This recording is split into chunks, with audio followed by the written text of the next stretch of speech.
आजकल जो क्रिकेट के टूर्नामेंट हो रहे हैं, इसमें हुजूर कौन सी टीम को सपोर्ट कर रहे हैं और उनके जीतने के क्या चांसेस हैं? जाहिर बात है कि मैं पाकिस्तान को सपोर्ट करता हूँ, लेकिन पाकिस्तान तो बेचारा गया, उसका बहुत बुरा हाल हो गया है।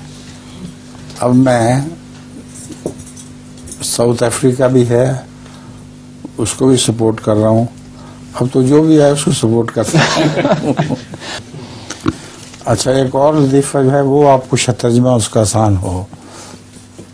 एक आदमी डॉक्टर के पास गया, उसने कहा कि मुझे दो नज़र आते हैं, उसका इलाज करो।